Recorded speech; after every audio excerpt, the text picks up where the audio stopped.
படத்தை வந்து நடித்தாலே இனிக்கும்னா ஒவ்வொரு சீனாக நினச்சி பார்த்து நான் ரசிச்சிருக்கிறேன். அப்போ அது எப்படி நான் நினைத்தாலே இனிக்கும்னு டைட்டில் கொடுத்தேன் அதுக்குங்கிறதே எனக்கு இப்போ ஞாபகம் இல்லை.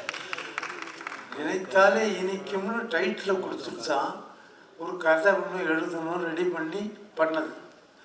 அப்படி பண்ணும்போது சுஜாதா அவர்கள்ட்ட வந்து வச்சுக்கிட்டு அவர்கிட்ட ஒரு சின்ன பாயிண்ட்டை சொல்லி அந்த மாதிரி ஒரு மியூசிக் குரூப் இங்கேருந்து மலேசியாவுக்கு போகிறாங்க, மலேசியா சிங்கப்பூருக்கு போகிறாங்க, அவங்கள வச்சுட்டு ஒரு கதை பண்ணலாம் அப்படின்னு முடிவெடுத்து ஒரு கதை ஒன்று எழுதணும்னு முடிவு பண்ணி கவருக்கு கதை எழுதி எங்களோட எல்லாரும் டிஸ்கஷனில் இருந்தார்.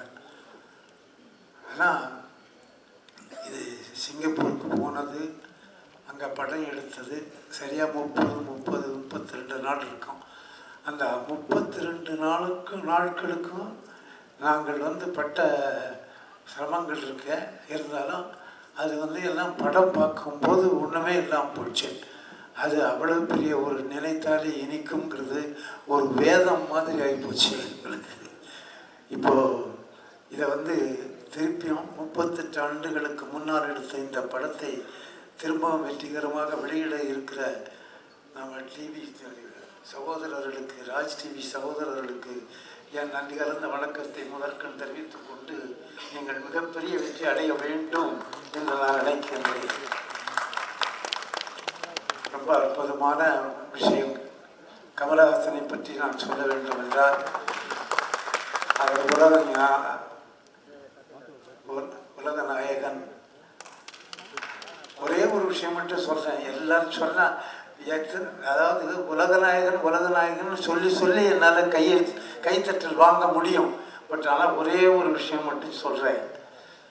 அதாவது கமலஹாசனுக்கும் எனக்கும் உள்ள உறவு இந்த திரையுலகத்தில் அவரால் நான் வளர்ந்தனா, என்னால் அவர் வளர்ந்தாரா என்ற கேள்வி. நான் முதல் என்னால் அவள் வளர்ந்தார். அடுத்த 20 ஆண்டுகள் அவரால் நான் வளர்ந்தேன்.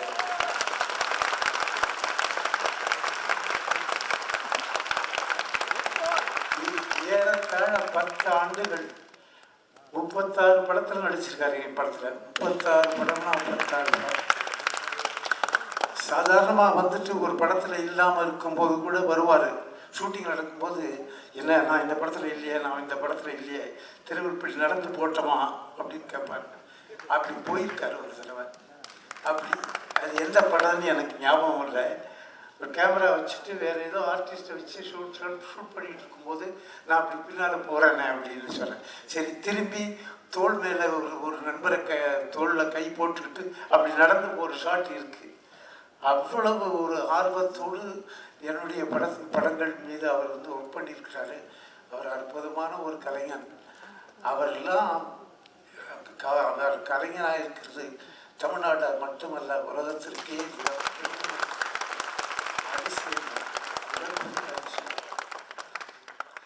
அதாவது சினிமாவில் இன்னும் என்னெல்லாம் பரப்போதோ அதெல்லாம் கூட அவருக்கு தெரிஞ்சிருக்கும்னு நினைக்கிறேன்.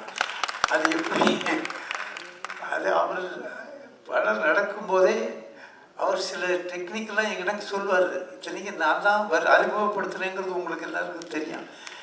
சில டெக்னிக்கெல்லாம் சொல்லும்போது இன்னும் அதனால எங்கேருந்து படிக்கிறான் இதெல்லாம் அப்படின்னு. அஃப்கோர்ஸ் எனக்கு அப்போ படிக்கிறதுக்கு நேரமே இருக்காது. அவனுக்கு இதை தவிர வேறு எதையும் படிக்கிறது இல்லை. அவன் அப்படி நிறைய திரையுலகத்துக்கு வரணுங்கிறதுல அது நிறைய அந்த டெக்னிக் பூரா எங்கெங்கெல்லாமோ படித்து என்னெல்லாமோ படித்து கற்றுக்கிட்டு என்னெல்லாமோ படித்து இப்படி பண்ணலாமா சார், இப்படி வச்சுக்கலாமா சார் அப்படிலாம் கேட்பார். அதனால தான் சொன்னேன், அவரால் நான் வளர்ந்தனா, என்னால் அவள் வளர்ந்தாரா, 2 பேரும் அவ்வளோ மியூச்சுவலாக இருப்போம். எனக்கு இந்த நேரத்தில் ஒன்றே ஒன்று தான் நான் மிஸ் பண்ணுறது, எனது ஆரிய நண்பர் நம்ம ரஜினிகாந்த் அவர்களையும் இந்த இடத்துல நான் கொஞ்சம் மிஸ் பண்ணுறேன். அவரால் வர முடியவில்லைங்கிற ஒரு காரணம் தான் அவரை இங்கே வர முடியல. ஏன்னா நான் 2 பேரையும் வச்சு படம் எடுத்தது ஐ திங்க் இந்த படத்தில் தான் அவங்க 2 பேரும் தனித்தனியாக இன்னுமே ஒர்க் பண்ணுறதுங்கிற முடிவுக்கு வந்தாங்க. அவங்க தனியாக போய் பேசிக்கிட்டு இது பண்ணிக்கிட்டு இனிமேல் நம்ம தனித்தனியாக பண்ணுவோம். அதுக்குள்ளே அவங்க 2-3 படத்தில் சேர்ந்து நடிச்சிட்டாங்க என் படத்தில். அதுக்கப்புறம் நாங்கள் தனியாக பண்ணுறதா முடிவு பண்ணுறது. சரி, ஓகே, கோகன் அப்படின்னு வாழ்த்துக்களோடு அனுப்பி வைத்தோம். அதுலேருந்து 2 பேரும் பிரிஞ்சு போய் அவர் தனியாக இவர் தனியாக வேலை செஞ்சாங்க. அப்படிப்பட்ட ஒரு படம். இந்த படத்தை எடுக்கிறதுக்கு முன்னாடி தான் நான் மனோச்சரித்திரா எடுத்திருந்தேன். மனோச்சரித்திரா ரொம்ப டென்ஷனான ஒரு படம். அது அவ்வளவு டென்ஷன்லேருந்து ஒரு சின்னதாக ரிலாக்ஸ் பண்ணிக்கணும்னு பார்த்தேன். நான் சின்னதாக ரிலாக்ஸ் பண்ணிக்கிட்டா தான் நமக்கு நல்லா இருக்கும் போல இருக்குது.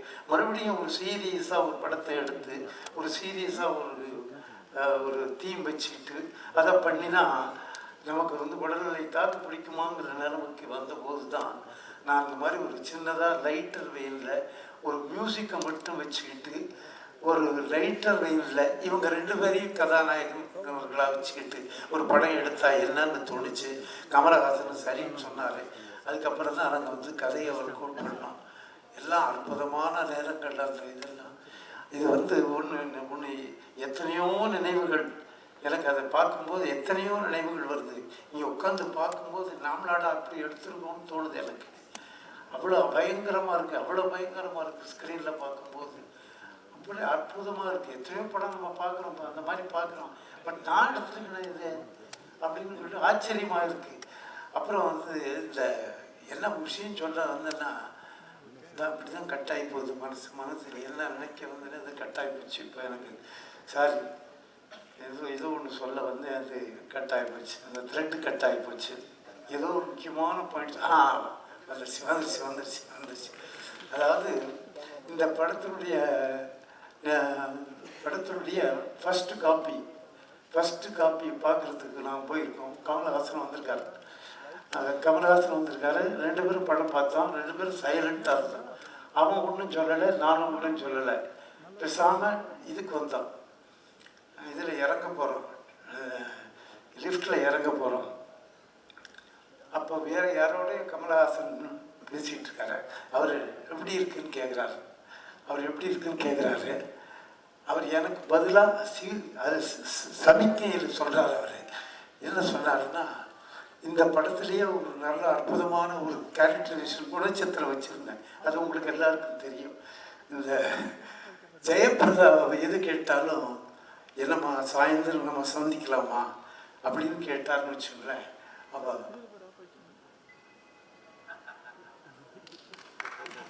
அப்படின்னு சொல்லுவாங்க.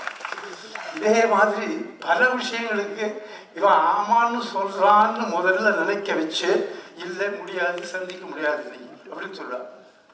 அதே மாதிரி படம் நல்லா வந்திருக்கா யாரோ கேட்டிருக்காரு. இப்போ இவரும் இருக்கார், நானும் இருக்கேன், நான் பார்க்குறேங்கிறது அவர் தெரியல. அவர் சொன்னார், இவர் அதே மாதிரி சைலண்ட்டாக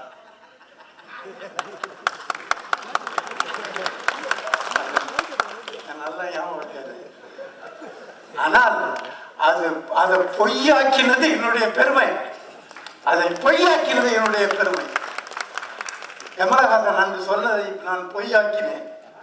அது என்னுடைய பெருமை. அதுதான் நீங்க எவ்வளோ இம்பார்ட்டன்ட் விஷயம் சார். எவ்வளோ இம்பார்ட்டன்ட். அது ரொம்ப அற்புதமாக 3-4 இடத்துல வச்சிருப்பாங்க. அதுக்காகவே படம் பார்த்தவர்கள் உண்டு. அவன் அந்த தலையை அப்படியே ஆட்டிட்டு மெதுவாக ஸ்லோவாக டிரான்சிட் ஆவா. அது பண்ணுறது அவள் இதுக்காகவே படம் வைப்பேன். இதுக்காகவே சுச்சுவேஷன் கிரியேட் பண்ணிக்குவேன்.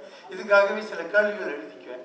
அப்படிப்பட்ட அந்த ஒரு இடம் வந்ததை ரொம்ப அற்புதமாக இவர் பயன்படுத்தி, அதாவது கமலஹாசன் அதுக்கு என்ன கமலஹாசன் அதெல்லாம் தாண்டிட்டான்.